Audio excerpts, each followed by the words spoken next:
वह यहूदी नहीं है जो प्रकट से यहूदी है या जिसके शरीर में खतना है। जो सच्चा यहूदी है वह आंतरिक रूप से एक यहूदी होता है और सच्चा खतना दिल और आत्मा से होता है, और उनकी प्रशंसा मनुष्यों की नहीं वरन परमेश्वर की होती है।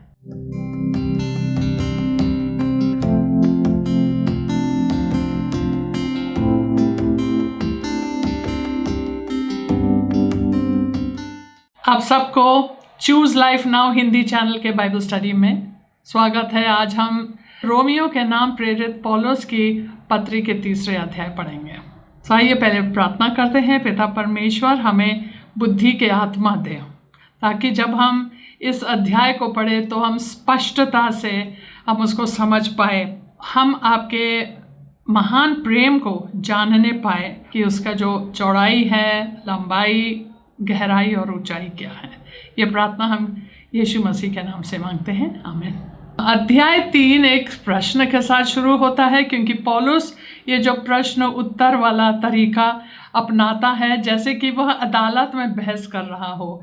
ऐसे लगता है कि उसका एक काल्पनिक विरोधी है और वह चीज़ें बोल रहा है जो कि एक्चुअली लोग बोल रहे थे, उनके खिलाफ बोल रहे थे, तो वह उनका जवाब दे रहा है, उन लोगों के प्रश्नों का जवाब। सबसे पहले वो यह कहता है, अतः यहूदी की क्या बड़ाई या खतने का क्या लाभ। क्योंकि अभी जिस तरीके से दूसरा अध्याय समाप्त हुआ है उस हिसाब से फिर क्या फ़ायदा हमारे यहूदी होने का, क्या फ़ायदा खतने का। हम खतना क्यों कराते हैं, खतने से क्या फ़ायदा। अगर ये अन्य जाति लोग हमारा न्याय कर सकते हैं तो फिर हमारा क्या फ़ायदा हुआ यहूदी होने से। वो कहता है हर प्रकार से बहुत कुछ, मतलब कि तेरा लाभ खतना करवाने से और यहूदी होने से बहुत लाभ है। पहले तो यह कि परमेश्वर के वचन उनको सौंपे गए। तो यहूदी का प्रश्न यह है, तो क्या फ़ायदा हुआ हम यहूदी हैं तो कि हमारा जो लाभ है बाकी दुनिया के ऊपर कोई लाभ नहीं है। हम और वो से एक ही तरीके के हैं। अगर पिता परमेश्वर निष्पक्षता के साथ हमारी न्याय करेगा, वो ये नहीं देखेगा कि ये यहूदी लोग हैं या अन्य जाति के लोग हैं, तो फिर क्या फ़ायदा हुआ ये सारी चीज़ें कराने के लिए। वो कहते हैं कि जो हमें व्यवस्था दिया गया है उससे हम बच नहीं सकते। अगर हम उसको करते हैं या उसका पालन करने के लिए अगर हम उसको अपनाते हैं व्यवस्था को, तो फिर हमें पूरे तरीके से उसको अपनाना होगा और उसके ऊपर चलना होगा। अगर हम एक बिंदु में भी उस चीज़ को तोड़ दें, उस वचन को तोड़ दें, तो फिर परमेश्वर के सामने ऐसे हम होंगे जैसे मानो मैंने व्यवस्था तोड़ दी है और हम गुनाहगार होंगे। तो फिर क्या फ़ायदा, क्योंकि उन लोग के रब्बी लोगों ने उन लोगों को कुछ और सिखाया है। उन लोगों ने बताया है कि तुम लोगों में और अन्य जातियों में बहुत फ़र्क है। जब परमेश्वर न्याय करेंगे तो तुम्हें अलग प्रकार से तुम्हारी न्याय होगी। अगर तुमने व्यवस्था को हल्का फुल्का तोड़ भी दिया तो उसको वो नज़रअंदाज कर लेंगे, लेकिन ये अन्य जातियों को, क्योंकि उन लोग पापी लोग हैं, उन लोग का न्याय बहुत ज़बरदस्त तरीके से होगा। पौलुस उन्हें ये बताते हैं कि तुम्हारा लाभ बहुत है, क्योंकि तुम्हें परमेश्वर का वचन मिला है। कहते हैं परमेश्वर के वचन उनको सौंपे गए, तुम्हें वचन मिला। और अगर आप रोमियो के 9वें अध्याय में जाएंगे तो आगे वो और बताते हैं कि ना कि तुम्हें वचन मिला है, मतलब कि परमेश्वर के भविष्यवक्ताओं ने तुम लोग को वचन दिया, लिखित में बहुत भविष्यवक्ताओं ने लिख के दिया, बहुत लोगों ने बोल के दिया और उसको लिखा गया है बाद में। परमेश्वर का वचन मिला है, तुम्हें वाचा मिला है, व्यवस्था मिला है, तुम्हें परमेश्वर की सेवकाई मिली है, तुम्हें सारे प्रतिज्ञाएं मिली हैं, और तुम्हें कुल पिता सारे तुम्हारे आप अब्राहम के वंश ही से निकले हैं। यहाँ तक कि मसीह भी इसी अब्राहम के वंश से निकले हैं। यदि कुछ विश्वासघाती निकले भी तो क्या हुआ, क्या उनके विश्वासघाती होने से परमेश्वर की सच्चाई व्यर्थ ठहरेगी। तो यहाँ पे बताया जा रहा है कि सारा जो उन उनका जो अविश्वास था, उन लोग विश्वासघाती थे, उनका जो अविश्वास था उसके बारे में पौलुस बता रहे हैं कि उनको भी सुसमाचार सुनाया गया था। लेकिन इब्रानी में लिखा है 4 अध्याय में शायद कि इन लोगों ने सुसमाचार सुना तो था, लेकिन उसको सुन के उन्होंने विश्वास के साथ नहीं मिलाया, इसीलिए वह कनान देश में या परमेश्वर के दिए हुए देश में या परमेश्वर के प्रतिज्ञाओं को हासिल नहीं कर पाए और उस देश में प्रवेश नहीं कर पाए, इसीलिए क्योंकि उन लोग अविश्वासी लोग थे। लेकिन क्या अगर उन लोग को विश्वास नहीं था परमेश्वर के वचनों पे, तो क्या इसका अर्थ यह है कि परमेश्वर झूठा है? यहाँ अलग तरीके से लिखा गया है, यदि कुछ विश्वासघाती निकले तो क्या हुआ? क्या उनके विश्वासघाती होने की वजह से परमेश्वर की सच्चाई व्यर्थ है? हम लोग भी आजकल हमारे जीवन में भी ऐसा ही होता है।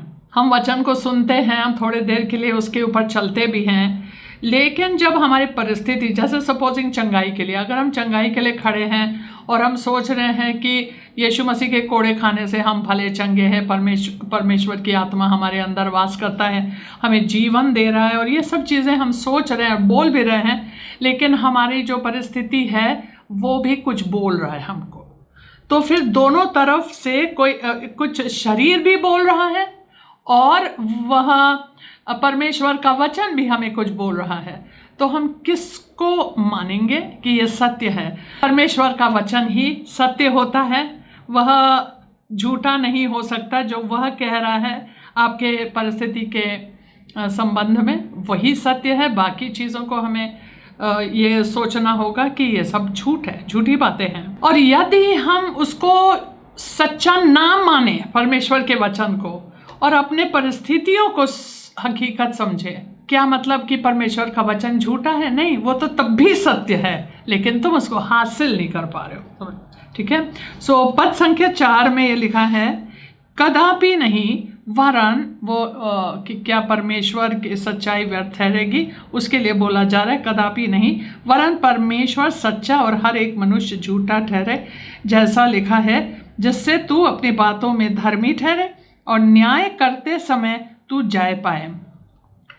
तो यहाँ पे वो बता रहे हमें कि इस प्रकार, इस परिस्थिति में, जैसे मैंने आपको अभी एक उदाहरण दिया है चंगाई के बारे में, कि अगर आपका शरीर कुछ कह रहा है या आपकी परिस्थिति कुछ कह रहा है और जो वचन को आप लेके खड़े हैं कि परमेश्वर ऐसे मेरे लिए करेगा, वह सत्य है, लेकिन तुम उसके ऊपर चल नहीं पा रहे हो, तो भी ऐसे परिस्थिति में हमेशा हमेशा परमेश्वर सत्य है और परिस्थितियां झूठी हैं। जो भी आवाज़ उठे परमेश्वर के वचन के खिलाफ में, वह झूठा है।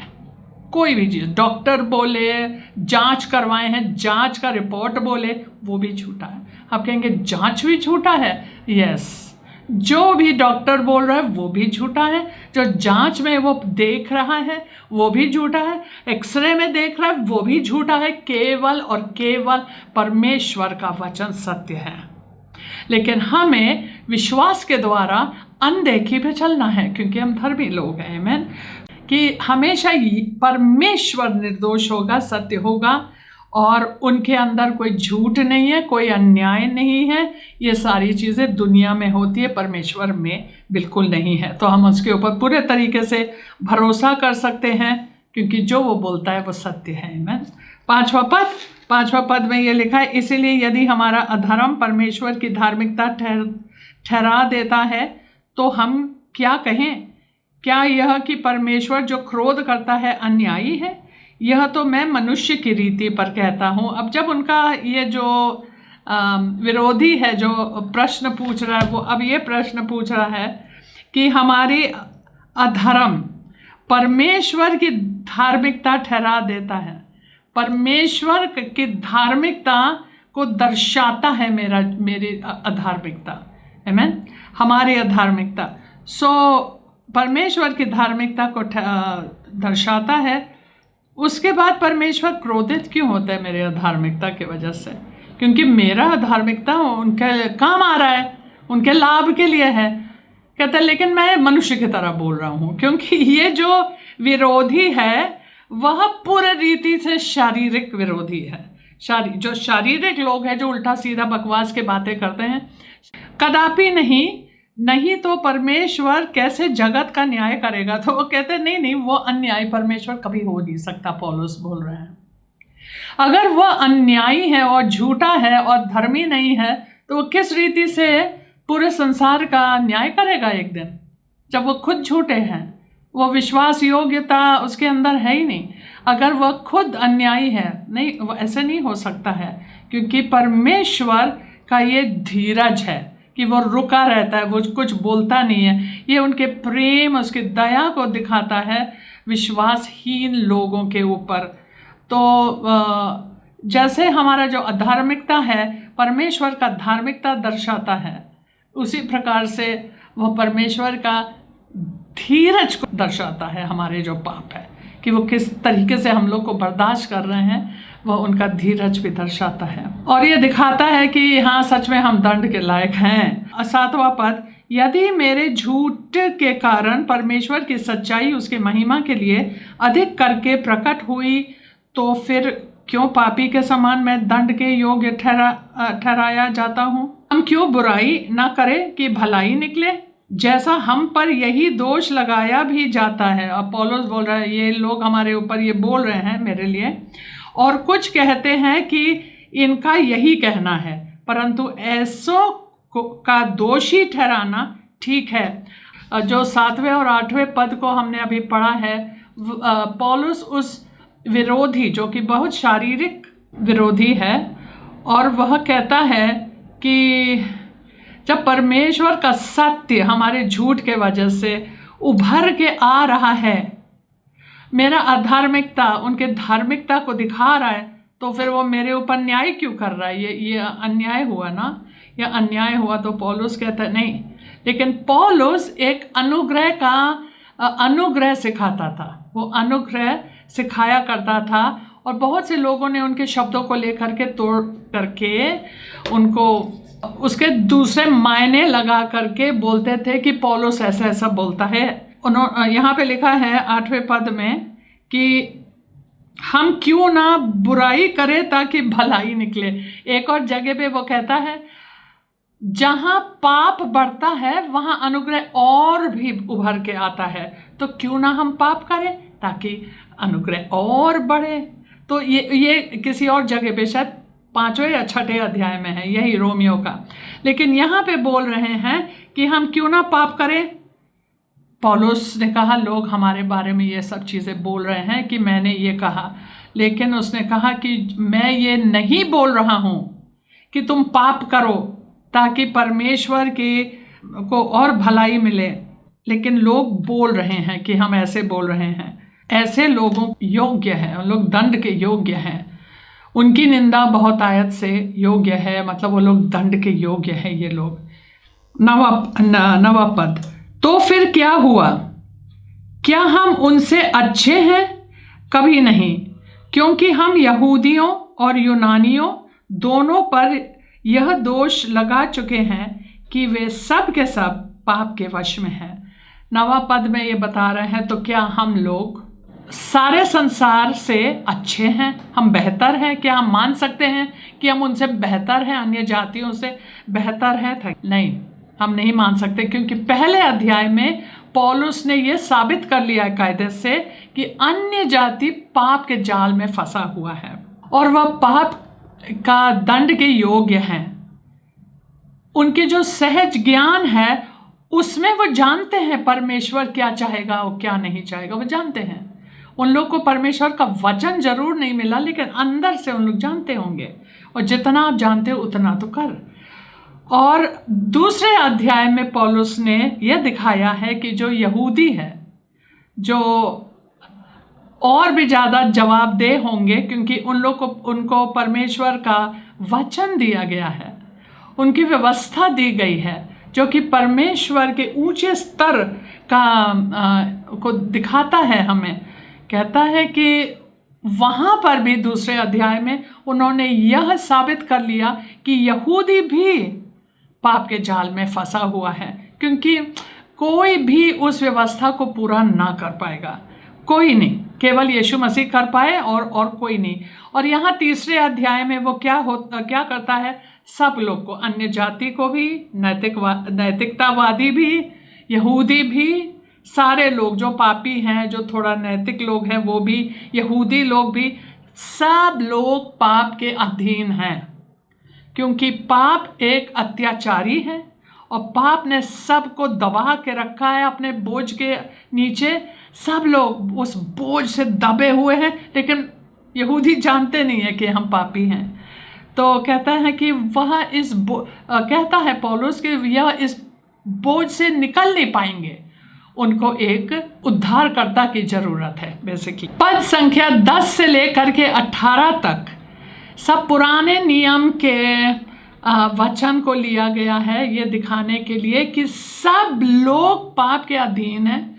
हर इंसान ने पाप किया है और परमेश्वर के महिमा से रहित है, ये दिखाने के लिए कि सारे लोग पापी हैं और सब लोग को एक उद्धारकर्ता की ज़रूरत है। आमीन। सो एक प्रकार से किसी ने कहा है, वॉरेन वेस्बी, उन्होंने कहा है कि पद संख्या 10 से 18 जो पुराने नियम के वचन हैं वो एक जैसे कि हमारे आत्मिक रूप से एक एक्सरे के तरह है। जो एक्सरे के लिए जब हड्डी टूट जाता है तो हम लोग एक्सरे के लिए जाते हैं, तो एक एक्सरे जैसा है कि ये दिखाता है कि पापी जो है सिर के ऊपर से लेकर के पैर की उंगलियों तक पाप की बीमारी से ग्रस्त है। कोई भी धर्मी नहीं है, कोई भी ऐसा नहीं जो पाप के बिना है। तो मैं पढ़ूंगी इसको जैसा लिखा है पुराने नियम में, कोई धर्मी नहीं, एक भी नहीं, मतलब सब पाप के अधीन है, भले वो यहूदी हो, भले वो अन्य जाति हो। कोई समझदार नहीं। हालांकि जो पुराने नियम के लोग थे, पुराने नियम में बहुत सारे लोगों को के लिए कहा गया है कि ये धर्मी जन थे, जैसे कि जकरिया, एलिजाबेथ, एलिशिबा, और वो लोग यूहन्ना बपतिस्मा देने वाले के माँ बाप थे, कहते हैं लोग धर्मी लोग थे। फिर यूसुफ, उसके लिए भी बोला था धर्मी आदमी था, इसलिए वो अपने पत्नी को खुले में उनको तलाक नहीं देना चाहता था, धर्मी, उसने कहा चुपचाप मैं हटा दूंगा। मरियम, यीशु मसीह की माँ, वो धर्मी थी। सो लोग थे जो चलते थे, व्यवस्था के अनुसार चलते थे, जो लिखा है, जो बताया गया, उन लोग उस हिसाब से चलते थे। लेकिन कोई वो धर्म के, पौलुस ने अपने बारे में कहा कि मैं यहूदी था, मैं फरीसी था, बड़े सख्ती से मैं व्यवस्था का पालन करता था। और उन्होंने कहा कि रही बात व्यवस्था के बारे में, सिद्ध था वो धार्मिकता के मामले में, अपने को सोचता है कि मैं बड़ा सिद्ध था, लेकिन उसको बाद में बताया गया तू पापी है। ठीक है। सो ये सब लोग थे, धर्मी थे, लेकिन यीशु मसीह ने हमारे तरफ से पूरे व्यवस्था को मतलब उन्होंने कर लिया हमारे लिए। 11 में लिखा, कोई समझदार नहीं, कोई परमेश्वर का खोजने वाला नहीं। तो किसी को समझ नहीं है और कोई जो है परमेश्वर को खोजता नहीं है। बहुत से लोग सोचते हैं मैंने परमेश्वर को खोजा। एक भाई ने हमसे कहा मैंने परमेश्वर को बहुत खोजा, इसलिए वो हमें मिल गया है, मतलब यीशु मसीह मिल गया है। तो मुझे उनको समझाना पड़ा कि बेटा तू तो मरा हुआ था अपने पापों में, तो कहाँ तू उठेगा और ढूंढोगे, क्या करोगे? तुम्हारे सारे कर्म भी मरे हुए कर्म थे, तुम कहाँ से ये परमेश्वर को ढूंढोगे? लेकिन लूका के 15 अध्याय में बताया गया है कि जो गरेड़िया है, चरवाहा है, 99 भेड़ों को छोड़ के वो एक भटका हुआ भेड़ के पीछे जाके उसको ढूंढ के, जब वो ढूंढता है बड़ी खुशी खुशी आता है वापस, तो टेक्निकली वो ढूंढ के हमें लेके आता है, ना कि हम उनको ढूंढने गए, क्योंकि हम तो अपने पाप में मरे थे। मरा आदमी क्या ढूंढेगा है। 12 पद में लिखा है, सब भटक गए हैं, सब के सब निकम्मे बन गए हैं, कोई भलाई करने वाला नहीं है, एक भी नहीं। तो सब लोगों ने रास्ता खो दिया है, सब लोग इधर उधर भटक रहे हैं और कह रहे हैं कि सब निकम्मे बन गए। जो शब्द है निकम्मा, निष्फल, उसका अर्थ है सड़ा, कोई चीज़ सड़ गया है। जैसे कि फल सड़ जाता है, बहुत ज़्यादा पक जाता है, सड़न आ जाती है उसमें। और बाकी फल, या जैसे आलू को लो, जैसे आलू सड़ने लगता है, पोला हो जाता है, तो बाकी आलू या प्याज, सब सारे प्याज, उसके अगल बगल वाले आलू और प्याज होंगे, सब सड़ जाएंगे। तो ये सड़ाहट सबके अंदर आ गया है। कोई भलाई करने वाला नहीं है, एक भी नहीं।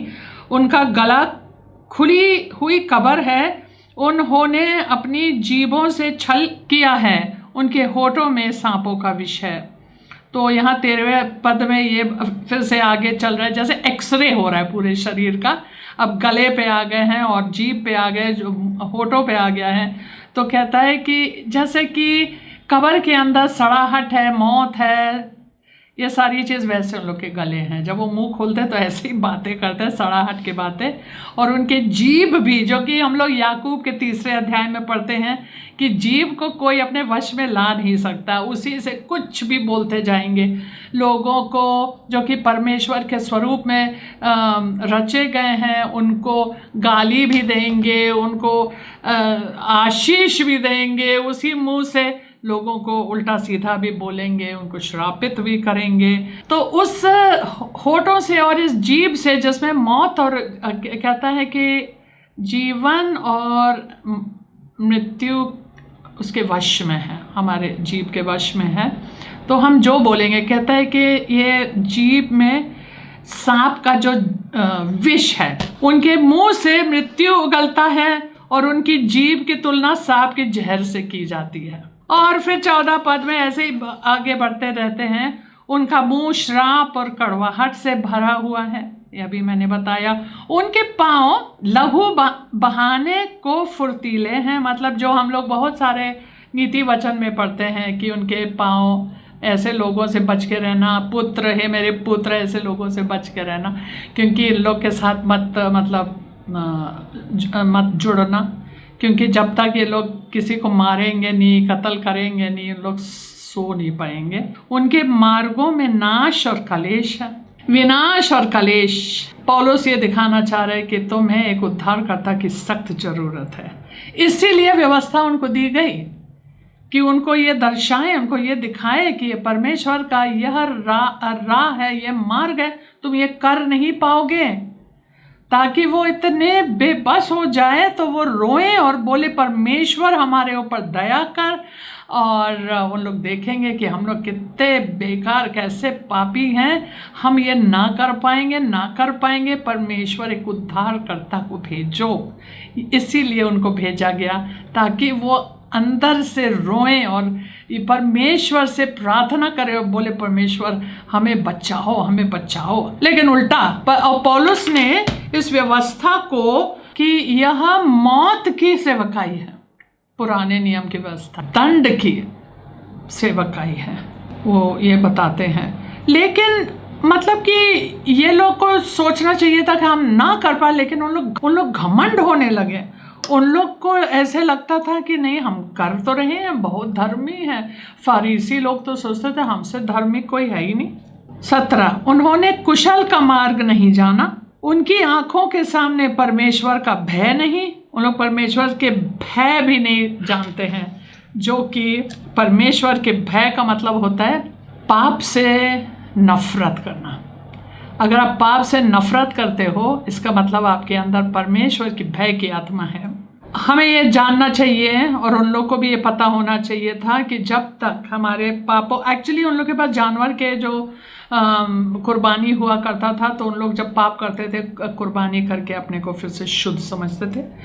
लेकिन यह है कि जब तक हम यीशु मसीह जो हमारा उद्धार करता है पूरे संसार के लिए, जब तक हम यीशु मसीह के लहू में, जब तक वो अपने लहू से हमारे पापों के लिए दाम ना चुकाए, हमारे पाप हटाए नहीं जाएंगे हमसे।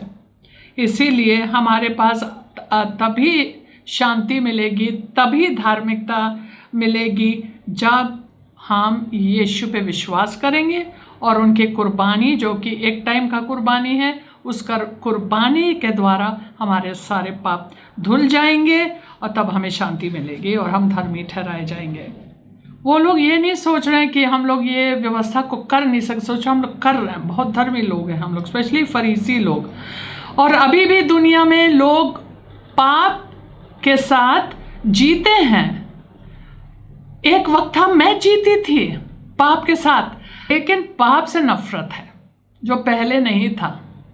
उसके साथ बड़े मज़े से रहते थे पाप के बीच में, ठीक है, क्योंकि सब लोग पाप कर रहे हैं, सब यही तो तरीका है शैतान का। वो सोचता है सब करेंगे, सब 2 के 4 हो जाएंगे, 4 के 20 हो जाएंगे, 20 के 100 हो जाएंगे, सब मिलजुल के पाप ही पाप करेंगे। 19 पद, हम जानते हैं कि व्यवस्था जो कुछ कहती है उन्हीं से कहती है जो व्यवस्था के अधीन है, इसलिए कि हर एक मुंह बंद किया जाए और सारा संसार परमेश्वर के दंड के योग्य ठहरे। पौलुस ये बता रहा है और शायद सारे यहूदी लोग चकित हो रहे होंगे कि यहाँ बताया जा रहा है कि व्यवस्था जो कह रहा है वो व्यवस्था के अधीन लोगों के लिए बोल रहा है। वो लोग सोचते थे कि जो पाप की जो चर्चा हो रही वो अन्य जाति के लिए हो रहा है। हम लोग बड़े धर्मी हैं, जब पाप की चर्चा होती है वो दूसरे लोगों के बारे में बताया जा रहा है, समारिया के लोग के बारे में बता रहा है, अन्य जाति के लोग के लिए बताया जा रहा है ना, रोमियो के लिए बताया जा रहा है। लेकिन वो तो चकित हो गए कि जो चीज़ ये व्यवस्था में लिखा है वो तेरे ही लिए है, ठीक है, जो व्यवस्था के अधीन है उन्हीं के बारे में बताया जा रहा है। और आज के दिन में भी ईसाई लोग, वो भी जब व्यवस्था के बारे में पढ़ते सोचते हैं मेरे बारे में तुम अधीन थे क्या, तुम्हें दिया गया व्यवस्था कि हाँ बाइबल में लिखा है तो मेरे लिए नहीं। व्यवस्था आपके लिए नहीं है, 10 आज्ञाएं जरूर हैं क्योंकि वो नैतिक व्यवस्था है, तो वो आपके लिए ज़रूर है। हमें पता है हमें व्यभिचार नहीं करना है, किसी को मारना नहीं, झूठी गवाही नहीं देना, माँ बाप को से नफरत नहीं करना, ये सब जानते हैं। परमेश्वर से प्रेम रखना है, सारी चीज़ें जानते हैं, तो वो तो करना ही करना है, उससे बढ़ के करना है बल्कि। हम लोग भी सोचते हैं कि सारी चीज़ें हमारे लिए लिखी गई है, आपके लिए सब चीज़ नहीं लिखी गई है। इसलिए बहुत ज़रूरी है कि जो वचन को पढ़े तो वो सही ढंग से वचन को विभाजित करना महत्वपूर्ण होता है। अन्य जाति के बारे में वो तो सब लोग जानते थे, ये तो पापी लोग हैं और उन लोग पाप में रहते हैं, पाप में जीते हैं और धार्मिकता के राह से बड़े दूर हैं, लोग जानते थे। 20 पद संख्या 20, क्योंकि व्यवस्था के कामों से कोई प्राणी उसके सामने धर्मी नहीं ठहरेगा, इसलिए कि व्यवस्था के द्वारा पाप की पहचान होती है। अब यहाँ पे बताया जा रहा है कि जो व्यवस्था के कामों से कोई प्राणी कभी धर्मी नहीं ठहराया जा सकता है। वो दिया नहीं गया था इसलिए कि तू धर्मी ठहराया जाए या तो जीवन प्राप्त करे। व्यवस्था में जीवन है, व्यवस्था धर्मी है, व्यवस्था पवित्र है, लेकिन हम उसको हासिल नहीं कर सकते हैं कोई भी मनुष्य, क्योंकि अगर आप उसको एक बिंदु में तोड़ दोगे तो टूट चुका और परमेश्वर के सामने तुम पापी ठहरे हो। वो तो ठीक है, लेकिन जैसे मैंने अभी इससे पहले भी बताया, इसीलिए नहीं दिया गया था व्यवस्था कि तो अपने को धर्मी मानो, इसलिए व्यवस्था दिया गया ताकि तुम्हारे पाप और उभर के आए और तुम अपने को पापी के रूप में अपने को देखो, परमेश्वर के पवित्रता के ज्योति में आप अपने को छोटा महसूस करो कि भैया मैं तो नहीं कर सकता ये सब, मैं पापी इंसान हूँ, मुझे एक उद्धारकर्ता की ज़रूरत है, और क्योंकि मैंने पाप किया और पाप का वेतन मौत है तो मैं मर गया, इसलिए तो पौलुस उसको मौत की सेवकाई बोलता है। और हमें क्या करना है कि परमेश्वर से दुहाई देना है, प्रार्थना करना है कि हे प्रभु हमें मदद कर, हमारे लिए सहायता भेज, जैसे अब हम लोग को मिला है पवित्र आत्मा सहायक मिला है, तो हम वो था सही मायने व्यवस्था की। ये नहीं कि हम व्यवस्था कर रहे हैं, हम इतने धार्मी लोग, नहीं, गलत बात। और उन लोग को विनम्र होना था, दीन बनना था परमेश्वर के सामने, अलग उन लोग घमंड होने लगे, उल्टा उन लोग घमंड होने लगे, और परमेश्वर घमंडों का विरोध करता है। आमीन। अगले वीडियो में हम 21 से उठाएंगे। तो आइए आज हम यहीं पे समाप्त करते हैं और प्रार्थना करते हैं पिता परमेश्वर कि हम भी अपने आप को आपके भलाई और आपके पवित्रता के प्रकाश में हम अपने आप को देख पाए कि हम कितने पापी हैं, हम कितने आशाहीन हैं, और हमें यीशु मसीह पे विश्वास करना है। होने दे कि हम सब यीशु मसीह के जो उन्होंने क्रूस पे काम किया है उसमें विश्राम पाएं, और हम आपकी भी महिमा करते हैं। प्रभु आपको धन्यवाद देते हैं कि आपने हमारे लिए इतना कुछ किया। यीशु मसीह अपने पुत्र को भी नहीं रख छोड़ा, और हमें धर्मी आज ठहराया गया कि हम आप ही के प्रतिरूप में बनाए गए हैं, सच्ची धार्मिकता में और पवित्रता में। आप मेरे जीवन से सदा महिमा पाएं, ये प्रार्थना हम यीशु मसीह के नाम से मांगते हैं, आमीन। अगले वीडियो तक आप सबको जय मसीह।